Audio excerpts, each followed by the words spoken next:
तो ये average question था और अच्छा होना चाहिए अगर आप ठीक से पढ़े हो तो।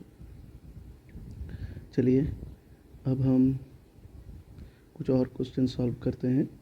देखिए यहाँ पर एक क्वेश्चन है कि हमें एक सीरीज़ दिया हुआ है SN is equal to cot inverse of 2 plus cot inverse of 8 plus cot inverse of 18 plus cot inverse of 32 plus dot dot to nth term and find limit n tending to infinity what is SN।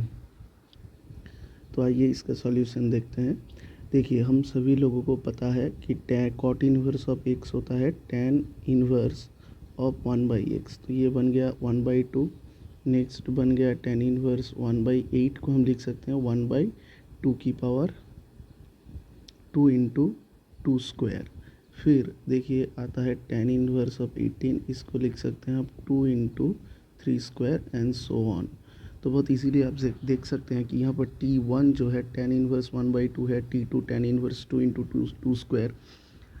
तो आप आसानी से अंदाज़ा लगा सकते हैं कि इसका जो Tn होगा वो क्या होगा, tan inverse of 1/2 into n square, ये होगा इसका tan में Tn। नाउ इसको थोड़ा हम रीअरेंज करें तो ये होगा tan इनवर्स ऑफ 2 से हम इसको ऊपर नीचे डिवाइड और मल्टीप्लाई करते हैं तो 2 डिवाइडेड बाई 4n स्क्वायर, और इसको इस तरीके से लिखते हैं -1 + 1, ताकि ये उस फॉर्मेट में आ जाए tan inverse a minus B upon 1 plus A B.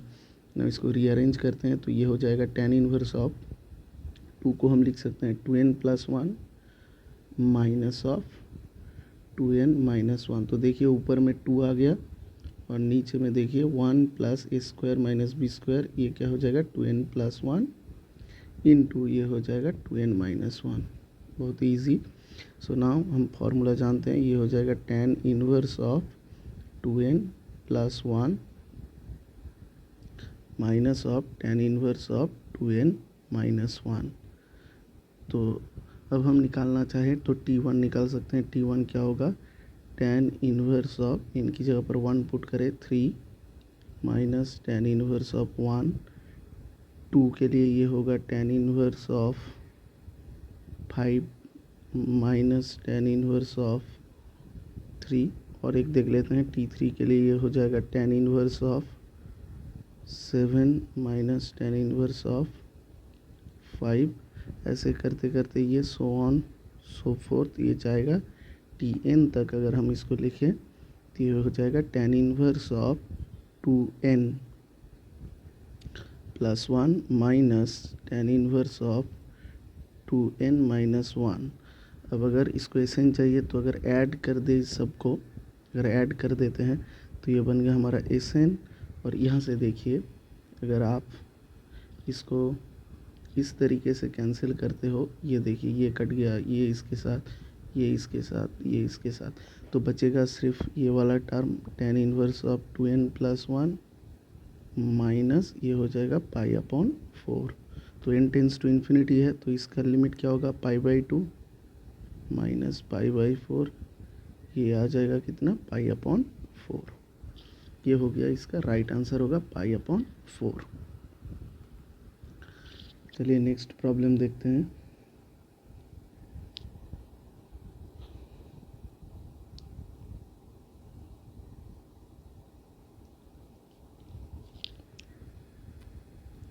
Next बोला है कि let A B the fixed point, let A B the fixed point, इसका कोऑर्डिनेट है 0,4 और बी एक पॉइंट है ऑन एक्स एक्सिस, तो इसको हम मान लेते हैं t,0 बी पॉइंट को।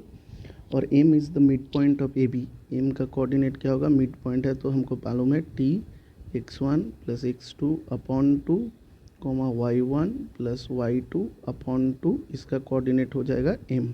तो m ये आ गया, तो ये ओवरऑल आ गया t/2, 2, ये आ गया m का कोऑर्डिनेट। अब बोल रहा है and let the perpendicular bisector of A B meets the y axis at r। Now the perpendicular bisector of A B, तो ए बी का स्लोप क्या आएगा, slope of A B is equal to y2 minus y1 divided by x2 minus x1, तो ये आएगा -4/t। तो इसका perpendicular का जो स्लोप होगा वो क्या हो जाएगा, t/4। तो अब जो परपेंडिकुलर लाइन का इक्वेशन क्या होगा, इसका इक्वेशन होगा y minus y1 is equal to t/4 into x minus t/2। अब ये लाइन y एक्सिस को टच कर रहा है, मीन्स x कोऑर्डिनेट क्या होगा, 0 होगा। तो x कोऑर्डिनेट को 0 पुट करते हैं तो y आ जाएगा 2 और ये हो जाएगा -t²/8। तो r का जो कोऑर्डिनेट है वो आ गया 0, 2 माइनस t²/8। अब बोला है then the locus of the mid point of P of M R का मिड पॉइंट का लोकस। तो लोकस हम एच के मान लेते हैं, तो एम आर का जो लोकस है, एम क्या है हमारा t/2, सो ये आ जाएगा t/2/2 x1 प्लस x2 और ये हो जाएगा 2 plus means 4 minus t²/8 divided by 2। तो यहाँ से देखिए 2h इज़ इक्वल टू हो गया t/2, तो यहाँ से आ जाएगा 4h is equal to t। Value यहाँ पर पुट कर देते हैं, k क्या होगा, k होगा यहाँ से 2k क्या होगा, 2k is equal to 4 minus t² क्या होगा 16h²/2, तो ये हो जाएगा 8, 2 से 2 कैंसिल हो गया, k is equal to 2 minus 4h², ये हो जाएगा 8। So t is equal to 16h², so this is 2, so this is cancel out, so that means if we put k is equal to y and h is equal to x, just replace the value of hk by x comma y, तो ये हो जाएगा उसका locus of the point mid point of M R का locus ये आएगा। अब देखिए बोल रहा है कि एक A is greater than 0, B greater than 0 means first quadrant, then the maximum area of the parallelogram whose 3 vertices are, एक पैरेललोग्राम है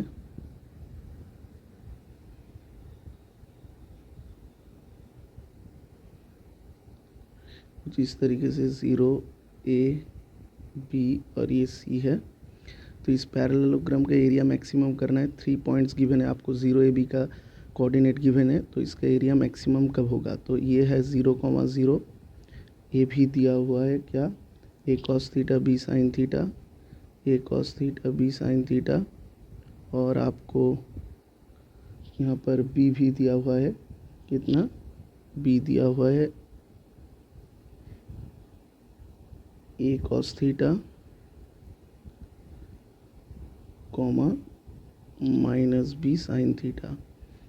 तो उसका जो ये जो पैरेललोग्राम है उसका एरिया अगर मैक्सिमम कब होगा, जब एरिया ऑफ पैरेललोग्राम क्या है, 2 times area of this triangle 2 into OAB, जब OAB का एरिया मैक्सिमम हो तो OAB का एरिया क्या होगा, ट्रायंगल OAB का एरिया क्या होगा, area is equal to 2 times half of mod of x1 y1 1 x2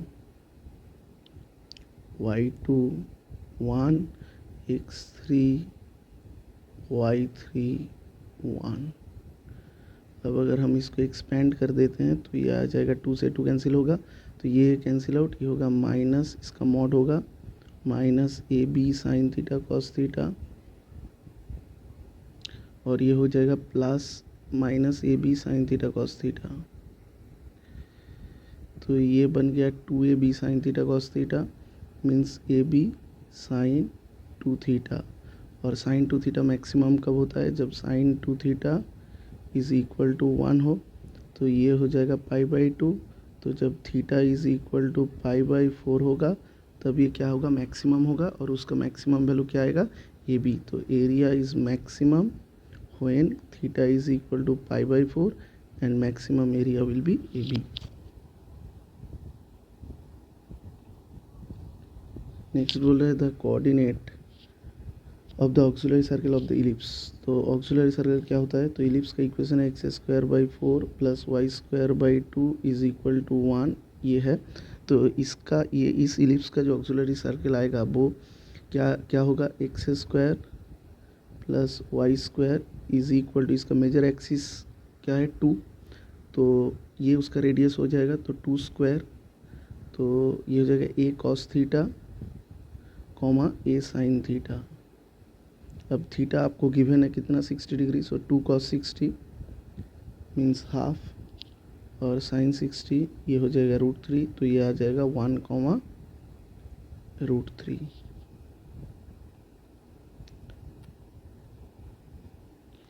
फिर बोला है, देखिए the locus of the centre of a variable circle which always touches two given circle externally. ये एक circle है, ये एक सर्कल है, और ये एक सर्कल है। तो देखिए इसका जो रेडियस मान लेते हैं R1, इसका रेडियस मान लेते हैं R, ये है C, ये है S, इसका है C', और इसका भी रेडियस मान लेते हैं R2। तो आप अगर SC को ज्वाइन करें, SC ये क्या होगा, R1 + R, और SC' क्या होगा, ये होगा R2 + R। इन दोनों को अगर आप सब्ट्रैक्ट कर दें, SC - AC', तो ये हो जाएगा R1 - R2। तो बेसिकली ये क्या रिप्रेजेंट करता है, ये कांस्टेंट होगा रेडियस, तो SP - S' is equal to constant, that is the locus of hyperbola, that is the locus of hyperbola. फिर बोला है a line with positive direction cosine passing through P is equal to 2 - 1 2। एक line है जिसका direction cosine क्या है, positive है, और P एक पॉइंट है जिसका कोऑर्डिनेट है 2 - 1 2। और ये जो लाइन है ये एक प्लेन पे ये क्या कर रहा है, मीट कर रहा है, और प्लेन का इक्वेशन गिवन है 2x + y + z is equal to 9, और जिस पॉइंट पे मीट कर रहा है वो है Q। आपको ये PQ का डिस्टेंस बताना होगा। तो पहले देखिए हम मान लेते हैं लाइन का इक्वेशन है x - x1 / L equal to y - y1 / m। Sorry, यहाँ पर y1 क्या है, y1 भी गिवन है -1, तो ये हो जाएगा y + 1, तो ये हो जाएगा y + 1 / m is equal to z - 2 / n। Now according to this problem direction cosine क्या है, इक्वल एंगल पे लाई कर रहा है, तो हम जानते हैं कि L² + m² + n² ये क्या होगा, 1 होगा। तो यहाँ से LMN इक्वल दिया हुआ है, तो यहाँ से L आ गया 1/√3, पॉजिटिव बोला है तो नेगेटिव हम ओमिट कर रहे हैं, M भी 1/√3, N भी 1/√3, ये आ जाएगा M। बस अब लाइन का इक्वेशन क्या होगा, L की जगह पर हम 1/√3 लिख देंगे, तो any point on this line ये है 1/√3, और यहाँ पर होगा y + 1 / 1/√3, और यहाँ पर होगा z - 2 / 1/√3 which is equal to lambda. तो यहाँ से x क्या हो जाएगा, 2 + λ/√3, और यहाँ से y क्या हो जाएगा, -1 + λ/√3, और z आ जाएगा 2 + λ/√3।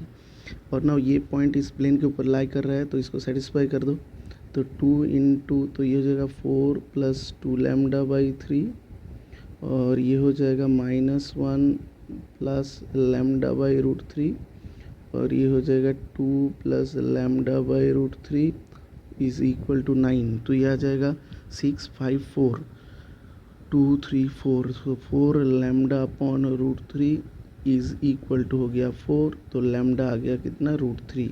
तो ये जो पॉइंट है वो पॉइंट का x कोऑर्डिनेट क्या होगा, 3, y कोऑर्डिनेट होगा 0, जेड कोऑर्डिनेट होगा 303 है ये पॉइंट का कोऑर्डिनेट। तो इस पॉइंट से वो जो पॉइंट P दिया हुआ है उसका डिस्टेंस आप आसानी से निकाल सकते हो। पी क्यू का क्या होगा, √x1 माइनस x2 का होल स्क्वायर। तो x1 गिवन है 2 माइनस 3 का whole square plus y1 minus 1 minus 0 का होल स्क्वायर, और फिर दिया हुआ है 2 माइनस 3 का whole square means 1। So 1 plus 1 that means this equal to √3 unit. फिर नेक्स्ट क्वेश्चन है if from a point P कोई एक पॉइंट है ABC, तो is perpendicular from PA and PB drawn to YZ and ZX plane respectively, then the equation of OAB। अब देखिए यहाँ पर एक पॉइंट है x एक्सिस, ये है z एक्सिस, ये है y एक्सिस, और कोई एक पॉइंट P है यहाँ पर जिसका कोऑर्डिनेट है ABC। तो P से हम क्या कर रहे हैं, YZ प्लेन पर एक परपेंडिकुलर ड्रॉ कर रहे हैं।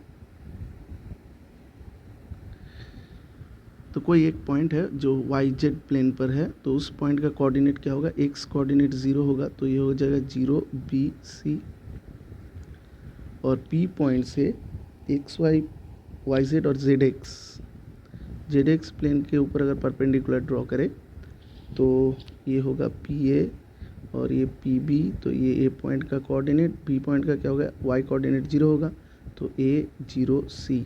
तो अब ये तीनों पॉइंट मिला के आपको प्लेन का इक्वेशन लिखना है। तो जब 3 पॉइंट्स आर गिवन, तो आप सभी को पता है प्लेन का इक्वेशन क्या होता है, x minus x1 into Y, determinant of y minus y1, z minus z1 divided by x2 minus x1, y2 minus y1, z2 minus z1, और फिर होता है x3 minus x1, y3 minus y1, z3 minus z1 is equal to 0.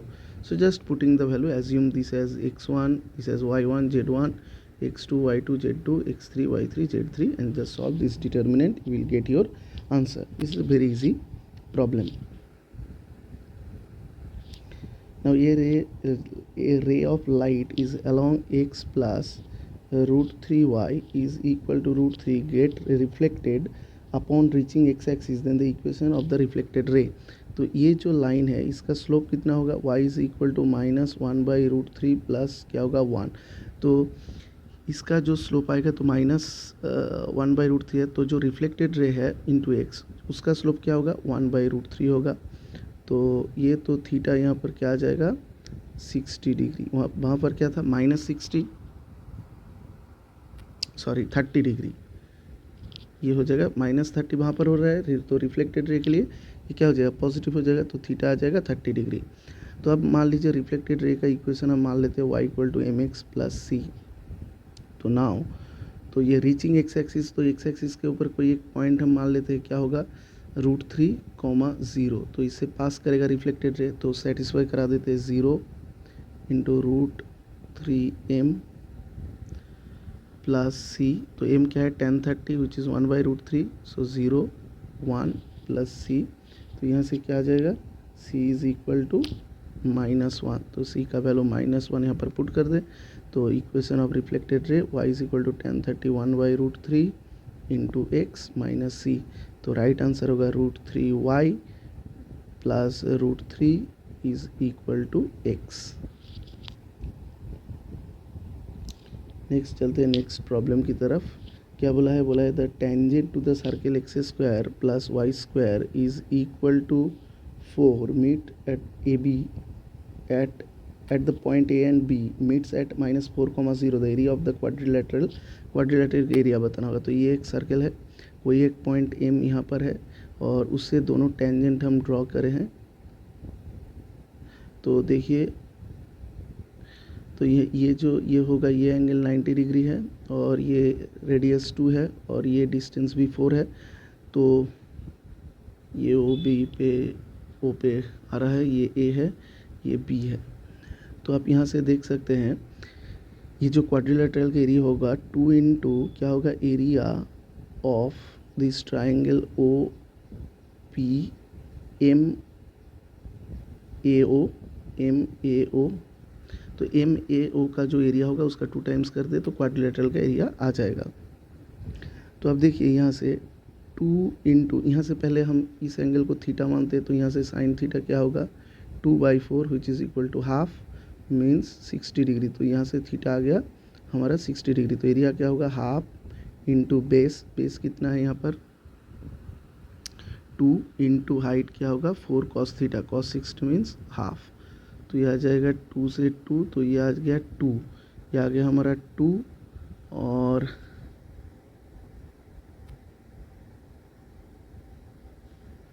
Half into base into height, तो ये हो जाएगा theta is equal to 60 degree.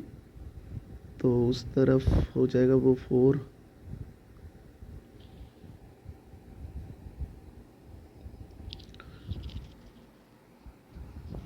ये हो जाएगा 2, तो फिर theta is equal to 2/4 half, sorry this is 30 degree, this is 30 degree, so theta is 30 degree, so half into base into 4 cos theta। तो ये हो जाएगा 2 से 2 कट गया, तो cos 30 डिग्री का √3/2 से तो 4√3 आ जाएगा। Total area of the quadrilateral क्या होगा 4√3 होगा। अब देखिए क्या बोला है, from a point D, 0 3 normals can be drawn to the parabola y² equal to x। तो नॉर्मल का इक्वेशन क्या होता है, कोई एक पैराबोला का y is equal to mx minus 2am minus am³। Now here इसको अगर आप कंपेयर करें y² इक्वल टू 4ax के साथ, तो 4a is equal to 1, a is equal to क्या आएगा 1/4। तो y is equal to mx minus m/2 minus 1m³ by ये हो जाएगा 4। तो ये d0 से, तो d0 से इसको पास करा देते हैं, तो 0 ये आ जाएगा md minus m/2 minus m³ by 4 is equal to 0। तो m कॉमन ले लेते हैं, तो यहाँ से क्या हो जाएगा d minus 1/2 minus m² by 4 is equal to 0। तो m 0 हो सकता है, और यहाँ से हम देख सकते हैं कि m², और अगर ये एलसीएम कर दे तो m² माइनस 4d माइनस 2 ये आ गया 0, सॉरी m², हाँ तो ये 4 2d ये आ जाएगा 2d, और ये हो जाएगा m², this is 4। So m² क्या आ गया 2 times d plus 2, sorry d plus half m²। यहाँ से देखिए अगर यहाँ पर आपको नॉर्मल खींचना है 3 नॉर्मल, तो इसका डिस्टिंक्ट रूट होना पड़ेगा। तो यहाँ से m² minus 2am, sorry m², so that is sorry y equal to mx minus 2am, y equal to mx minus 2am minus m³, ठीक है यहाँ तक। और फिर यहाँ से हम t, 0 तो पुट कर देते हैं t, तो ये आ जाएगा md माइनस m/2 दिस, तो यहाँ से m² क्या होगा ग्रेटर देन 0। तो अगर डिस्टिंक्ट नॉर्मल खींचना है आपको, तो m² को क्या होना पड़ेगा d ग्रेटर देन 0। तो यहाँ से 2d प्लस 4, तो ये देखिए ये आ रहा है d, m कॉमन ले लिए, तो ये d माइनस am³, ठीक है। तो यहाँ से आप देख सकते हैं d माइनस 1/2, तो ये हो जाएगा m²/4 is equal to, sorry this is plus 2d, okay. So m², so this equal to 2d minus 4 is greater than 0। So यहाँ से आ गया d greater than 2d, sorry ये कैलकुलेशन एक बार फिर से करना होगा, यहाँ पर कुछ गलत हो गया। देखिए इसका अगर हम एलसीएम लेते हैं तो ये आ जाएगा 4d माइनस 2, और ये हो जाएगा minus m² is equal to 0, तो यहाँ से अगर डिस्टिंक्ट नॉर्मल चाहिए हमको तो एम स्क्वायर का वैल्यू हम क्या कर दें, ग्रेटर देन 0। तो यहाँ से 4d माइनस 2 ग्रेटर देन 0, तो यहाँ से d ग्रेटर देन 2/4 यानी कि d ग्रेटर देन हाफ इसका राइट आंसर होगा। तो इजी था, कैलकुलेशन थोड़ा देख के कीजिएगा। नेक्स्ट प्रॉब्लम चलते हैं। देखिए इफ एक मैपिंग दिया हुआ है from D to R, where D क्या दिया हुआ है, 0 1 ओपन से ये क्लोज यूनियन 2,4, और fx को ऐसे डिफाइन किया हुआ है कि fx इक्वल टू x जब x है क्लोज 0 से 1, और यहाँ है 4 माइनस x जब x है 2 के 4 के बीच में। अब बोल रहा है कि रोल्स थ्योरम अप्लाई होगा कि नहीं। तो देखिए,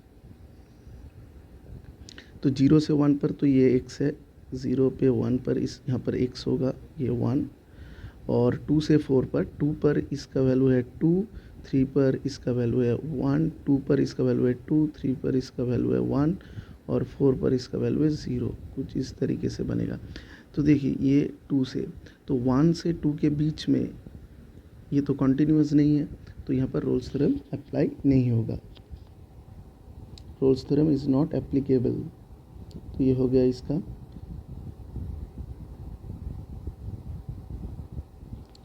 और देखिए अब है integration 1 to 3 mod of x minus 1 dx divided by mod of x minus 2 plus mod of x minus 3। तो पहले आप इसको कैसे ब्रेक करो, 1 से 2 के बीच में, तब क्या होगा, ये माइनस से ओपन होगा, सॉरी ये प्लस से ओपन होगा, क्योंकि 1 से 2 के बीच में ये पॉजिटिव होगा, तो ये मॉड प्लस साइन के साथ ओपन होगा, और ये माइनस साइन के साथ ओपन होगा, और ये भी माइनस साइन के साथ ओपन होगा, और एक होगा dx प्लस इंटीग्रेशन 2 से 3 पे, ये प्लस के साथ, ये भी प्लस के साथ, लेकिन ये भी माइनस के साथ। जस्ट आप इसको कैलकुलेट कर लीजिएगा, इसका आंसर आ जाएगा। ये बहुत ही इजी था।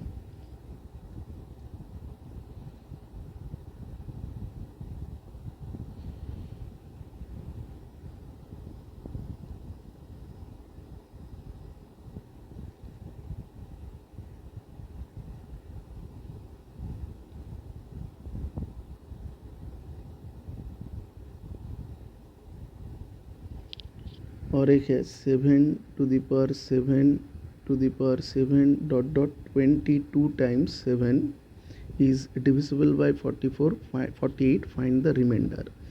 देखिए 22 टाइम्स है, 7 तो ऐसे करके जा रहा है ये, तो क्लियरली आप देख सकते हैं जब ये 7 to the power 7 ऐसे करके 21 टाइम्स तक चलेगा तो ये एक ऑड नंबर होगा। तो ऑड नंबर का फॉर्म कैसा आएगा, 7 to the power 2n plus 1 की इस तरीके से। तो इसको हम लिख सकते हैं 7 to the power मीन्स इसे 49n इंटू 7। तो इसको आप लिख सकते हैं 1 plus 48 whole to the power n into 7। तो देखिए ये 1 प्लस फिर ये इसको अगर ब्रेक करेंगे तो ये आ जाएगा NC1 इंटू 48, इस तरीके से आएगा इंटू क्या होगा 7। तो देखिए सिर्फ यहाँ पर 7 रहेगा, फिर बाकी टर्म्स ऑफ 48 से फुल्ली डिविजिबल होगा तो उसका रिमाइंडर 0 आ जाएगा, तो इसका क्या होगा 7 आएगा। इसका रिमाइंडर कितना आएगा 7 आएगा। F and G are two periodic function T1 and T2 then F plus G। तो F का पीरियड अगर T1 है और G का पीरियड अगर T2 है तो F plus G is not necessarily इसे पीरियोडिक फंक्शन, ये एक इसका ऑप्शन होगा। और दूसरा ये भी हो सकता है कि दोनों का पीरियड अगर सेम हो जाए, दोनों का पीरियड अगर मान लीजिए कि T1 हो गया जैसे कि बोला, तो वो ये पीरियडिक हो जाएगा। दोनों फंक्शन अगर पीरियडिक है, दोनों का पीरियड T1 है, तो वो ऑटोमेटिकली पीरियडिक हो जाएगा। तो इसके ऑप्शन डी भी करेक्ट होगा और ऑप्शन बी भी करेक्ट होगा। ठीक है, नेक्स्ट और कुछ सम्स है वो हम नेक्स्ट वीडियो में अपलोड कर देंगे। तब तक के लिए थैंक यू। अगर आपको मेरा ये वीडियो अच्छा लगे तो ज़रूर मेरे चैनल को सब्सक्राइब कीजिएगा, शेयर कीजिएगा और ज़रूर कमेंट कीजिएगा कि कैसा लगा ये वीडियो। तब तक के लिए थैंक यू।